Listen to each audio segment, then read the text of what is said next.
Governor Romney said we should just let Detroit go bankrupt. I refuse to turn my back on communities like this one.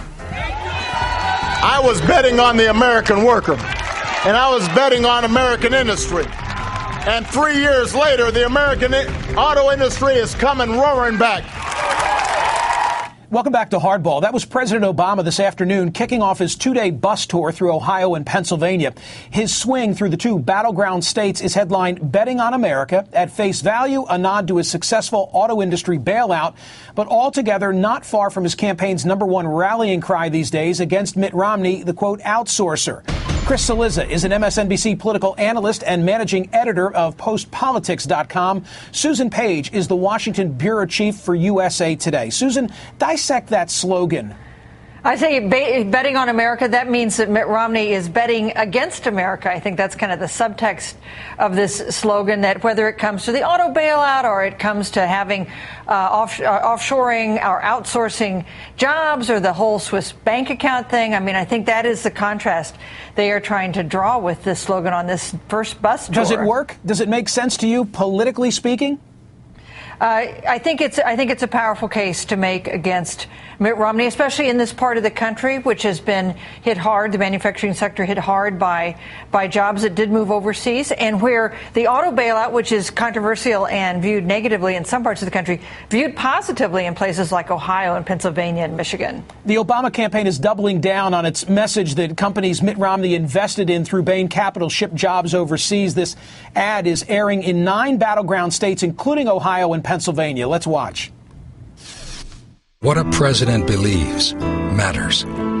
Mitt Romney's companies were pioneers in outsourcing U.S. jobs to low-wage countries. He supports tax breaks for companies that ship jobs overseas. President Obama believes in insourcing. He fought to save the U.S. auto industry and favors tax cuts for companies that bring jobs home. Outsourcing versus insourcing. It matters. Obama echoed that message in Maumee, Ohio today. Let's watch. Governor Romney's experience has been in owning companies that were called pioneers of outsourcing. That's not my phrase. Pioneers of outsourcing. My experience has been in saving the American auto industry. It seems like they've adopted that narrative now, that the focal point, and a lot of this, I think, has to do with a story coming out of your newspaper and some back and forth on that. But outsourcing seems to be the tagline. You know, Michael, I think a lot of people talk about the presidential election that it's decided on issues. It's abortion or the economy or gay marriage, whatever you want. I actually think presidential elections almost always are decided on values, broadly defined, which is who is looking out for you, who understands your life, who understands what you worry about, who understands what you hope for. That's why I think the ad is so fascinating and Obama's rhetoric fascinating, because what's the key in there? I believe. This is what Mitt Romney believes, and this is what I believe. That in my core, I am someone who's looking out for the average person. In Mitt Romney's core, he's a guy who's trying to make money on the backs of the American worker. Again, I just think so much of a presidential election vote is about feel. What do you feel like the person says or does to you? Obama has a very tough economic argument to make, simply because the numbers aren't there for him to say there's a robust recovery underway. So what do you do in the absence of those numbers? You say things aren't perfect, but I'm the guy who gets it here. I'm the guy who gets what you need, what you want, what you're worried about. This other guy, he's worried about the 1%. That's the argument they're trying to make. I think Susan might be onto something in dissecting the messaging when putting together the betting on America and the claim of Romney being the outsourcer in chief. The principle being that Barack Obama is betting on Americans and America, and meanwhile his opponent is betting on that which may take place overseas, tapping into the narrative not only of job outsourcing, but now this issue of more offshore accounts. Susan, is that what you were saying? Yes, that is what I'm saying. And to the point that Chris was making, here's the question I think a lot of voters will have: who stands up for me? Who can I trust to keep my interest at heart? And that is the point that the White House is trying to make, that President Obama has the middle class in his mind when he thinks about things. Now, in some ways, it's a tough message to make to these voters because these are parts of the country that have been hit pretty hard by the economy. Unemployment in Ohio has been doing pretty well, but generally these are places where a lot of manufacturing jobs have been lost, and a lot of people have been struggling with housing, with jobs, and so on. So he's saying, as Chris was saying, things aren't perfect, but I'm thinking about you. You can't trust the other guy to be thinking about your interest when he gets up every morning at the White House. The question is not only how it plays. Can I just quickly, one very quick thing that I think is fascinating. This election is made for an economic populist, someone who says, you know, everybody big is against you. Big oil, big business, big labor, fill in the blank. Neither of these guys is a natural populist in any way, shape, or form. Neither of them are Mike Huckabee. Neither of them are Bill Clinton. Neither of them are John Edwards circa about 1998.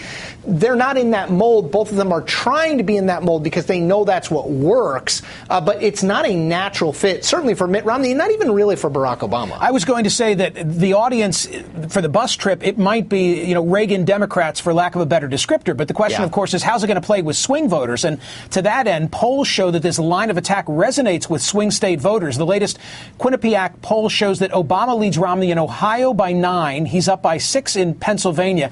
And it's worth noting that the unemployment rates in both of those states is lower than the national average. Chris, what's the purpose of a bus trip in 2012 politics? I mean, some of it is just pure symbolism, Michael. You know, I think the cake is largely baked when it comes to what people know about President Obama and the economy, and he can move things a little bit here or there, but we've seen all of these different things have happened in the campaign, and it's basically Obama somewhere between 47 and 49 and Romney somewhere between 45 and 48. It just, there's not that many swing voters. To the extent there are, I think what you want to try and do with a bus tour, and Romney did this last week, is man of the people, someone who's out there. He's not flying from place to place. He's taking a bus. You know, again, it's largely symbolic. I'm not sure it sways. It may sway the people who get to meet the President of the United States in these 2 days or get to meet Mitt Romney on his bus tour. I'm not sure broadly it sways an electorate that, frankly, has shown that it cannot be swayed by almost anything. We talked about the Supreme Court ruling on health care just as one example. Oh, this could change things.